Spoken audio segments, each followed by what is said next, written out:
ये hard work और अपने आप पे भरोसा और ईमानदारी। आपको ईमानदार बहुत रहना होता है। आपको पता होना चाहिए कि आपने जो पढ़ा है या आपकी कमी कहाँ है, आपकी अच्छाई कहाँ है। वो दोनों स्ट्रेंथ एंड वीकनेस दोनों आपको पता होनी चाहिए। बहुत आंसर राइटिंग मैं बहुत करती थी। नमस्कार, मैं मोहन कुमार और आप देख रहे हैं मीडिया एक्सप्रेस।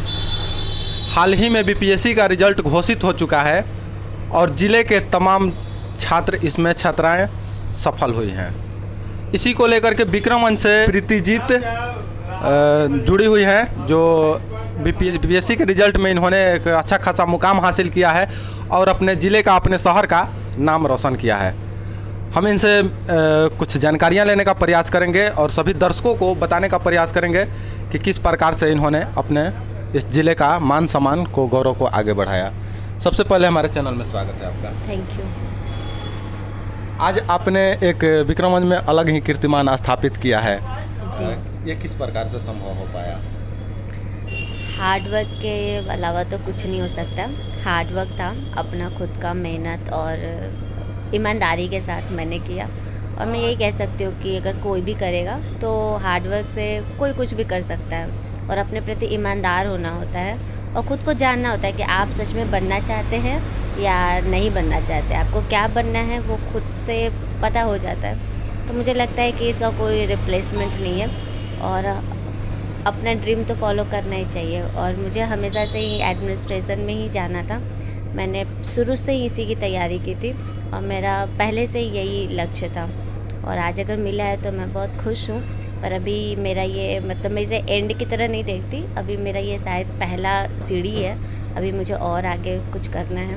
क्योंकि आपने पहले ही प्रयास में श्रम परिवर्तन पदाधिकारी के रूप में अपने पद को ग्रहण करने वाली हैं, पहले प्रयास में अपने इस मुकाम को हासिल कर लिया जी।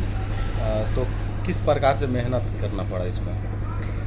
मैंने वही सिलेबस पहले देखा था। उसके बाद मैंने अपना स्ट्रैटेजी बनाया कि मुझे कैसे करना है, मेरी वीकनेस और मेरा स्ट्रेंथ क्या था। जैसे मैं साइंस बैकग्राउंड से बिलोंग करती हूँ तो मुझे पता है कि साइंस मेरे लिए इजी था। वही रैदर दैन अगर मैं देखूँ हिस्ट्री और पॉलिटी मेरे लिए पहले तो बहुत टफ़ हुआ। फिर मैंने कंटिन्यूसली मेहनत किया और बहुत मेहनत किया, तब जा कर के फिर मैंने अपने स्ट्रैटेजी के अकॉर्डिंग फॉलो किया और सफलता मिली मुझे प्रीलिम्स में। फिर सेम मैंने मेंस के लिए बहुत मेहनत किया और बहुत आंसर राइटिंग मैं बहुत करती थी। हर दिन मैं 1-2 आंसर लिखती थी और टेस्ट सीरीज़ भी मैंने ज्वाइन किया था। और मुझे लगता है कि वो सब ने एक बहुत अच्छा रोल प्ले किया मेरे साथ और जिस वजह से मैंने सफलता हासिल की है। बहुत से ऐसे छात्र होते हैं जो कहीं ना कहीं सफलता की पहली सीढ़ी चढ़ जाते हैं लेकिन दूसरी सीढ़ी में लड़खड़ा जाते हैं, कोई तीसरी सीढ़ी में लड़खड़ा जाता है। इस प्रकार के तमाम दर्शक भी हमारे, जिनमें कुछ छात्र भी मौजूद होंगे, देख रहे होंगे। तो किस प्रकार से उन्हें सफल होने का कोई? मैंने पहले बोला वही हार्ड वर्क और अपने आप पे भरोसा और ईमानदारी। आपको ईमानदार बहुत रहना होता है। आपको पता होना चाहिए कि आपने जो पढ़ा है या आपकी कमी कहाँ है, आपकी अच्छाई कहाँ है। वो दोनों स्ट्रेंथ एंड वीकनेस दोनों आपको पता होनी चाहिए। मॉक टेस्ट में किन किन बातों पर ध्यान देना चाहिए विशेषकर? जी, मैंने मॉक टेस्ट पे फैक्ट के साथ साथ बहुत सा ज़्यादा, जैसे न्यूज़पेपर में पढ़ती थी तो न्यूज़पेपर मैं डेली पढ़ती थी तो वहाँ से जो भी नए नए कंटेंट आते थे तो हाँ जी, करेंट अफेयर्स, तो वो मैं अक्सर नोट्स बना लेती थी और वो मैं ऐड ऑन करती थी अपने। तो अक्सर मैंने अपने आंसर राइटिंग को इन्हेंस किया है करेंट अफेयर्स के साथ में। तो मेरे हिसाब से ये एक स्ट्रैटेजी हो सकता है जो लोग अपने भी नोट्स में एनरिच कर सकते हैं। तो अपडेट करती थी हालांकि मैं अपने नोट्स को ज़्यादातर। अच्छा, मैं जानने का प्रयास करूँगा, ये जो आपकी तैयारियाँ हुई, ये घर से तैयारियाँ हुई या फिर पटना से या दिल्ली से, कहाँ से हुई तैयारियाँ? नहीं, मैं पहले मैं प्रीलिम्स तक घर पे रहती थी। प्रीलिम्स तक मैंने खुद से तैयारी किया था। उसके बाद मैंने इंस्टीट्यूट की हेल्प ली थी अपने मेंस राइटिंग के लिए। और थोड़ा बहुत फिर मैंने खुद, क्योंकि एक किसी पे रिलाय नहीं हो सकते, हमें अपना खुद करना होता है। तो मुझे लगा कि मैं जब तक और एफ़र्ट नहीं डालूँगी तो शायद मेरा नहीं होगा। तो फिर मैंने और खुद से भी बहुत किया मेहनत।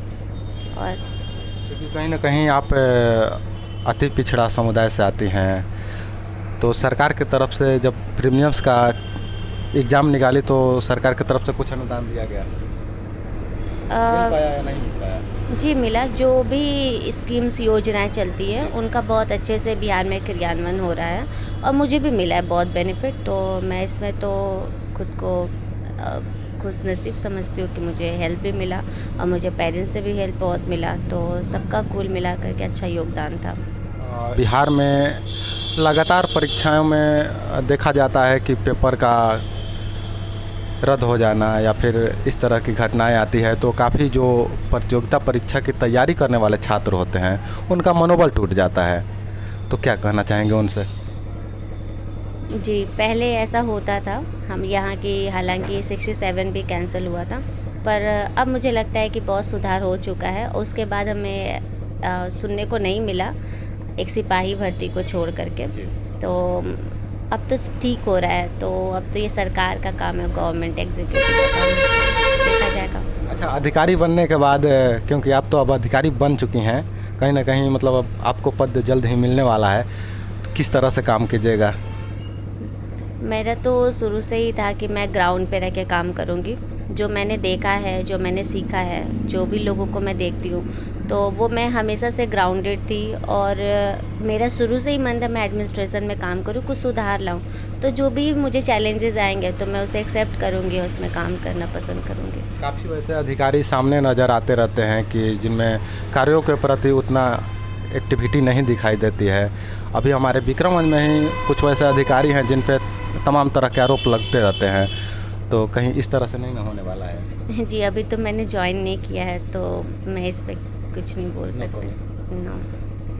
चलिए, अभी हमारे साथ प्रीतिजीत जी जुड़ी हुई थी। मैं जानने का प्रयास करूंगा कि प्रीतिजीत जी, आपका जो नाम में जीत शब्द जुड़ा हुआ है, क्या इसका राज है? जी, प्रीति मेरा नाम है और मेरे पापा का नाम श्री अजीत प्रसाद है। तो उनका जो जीत था वो हम सारे भाई बहन के नाम में शुरू से ही जुड़ा हुआ था। तो जिस तरह से मेरा पूरा नाम होता है प्रीतिजीत, तो मेरे पापा का नाम ऐड है इसमें। चलिए, बहुत बहुत धन्यवाद। अभी हमारे साथ वो शख्स मौजूद हैं जिन्होंने इस बेटी को जन्म दिया है। फिर शिक्षा के क्षेत्र में काफ़ी भी अभी काम कर चुके हैं, अभी कार्यरत हैं। वर्तमान में ये विक्रमगंज इंटर स्तरीय विक्रमगंज कॉलेज में काम कर रहे हैं शिक्षक के तौर पर। अभी हमारे साथ मौजूद हैं सर। सबसे पहले चैनल नमस्कार जी, मेरा नाम अजीत प्रसाद है। मैं इंटर कॉलेज विक्रमगंज में सहायक शिक्षक के पद पर कार्यरत हूँ। और आज आपकी बेटी ने एक अलग ही कीर्तिमान स्थापित कर दिया है, कैसा महसूस हो रहा है? सबसे पहले बहुत अच्छा महसूस हो रहा है। हमारे जितने भी बहन हैं और हमारे जितने भी अगल बगल का माने सामाजिक जो भी व्यक्ति हैं वो बहुत प्रसन्न है। हम लोग भी प्रसन्न हैं कि कम से कम में एक लड़की होकर जो है और इतना सफलता प्राप्त की है, तो इसलिए हम लोग अपने आप में गौरवान्वित महसूस कर रहे हैं सर। पहले से क्या कुछ उम्मीदें थी कि बेटी इस प्रकार के कीर्तिमान स्थापित कर पाएगी? तो सर इसमें शुरू से ही ऐसा हम प्रतिभा देखे हैं। प्रतिभा देखे जी।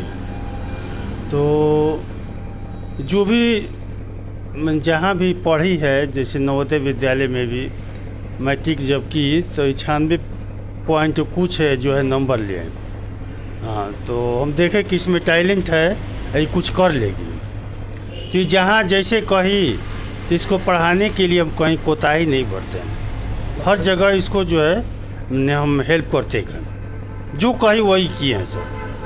हाँ, तो तमाम जितने भी अभिभावक देख रहे होंगे, कहीं ना कहीं उनको क्या संदेश देना चाहेंगे उनके बच्चे के प्रति? हम सर यही संदेश देना चाहेंगे कि हर व्यक्ति जो है शिक्षा से जुड़े, और शिक्षा ही एक ऐसी चीज़ है कि गरीब व्यक्ति भी आगे बढ़ सकता है।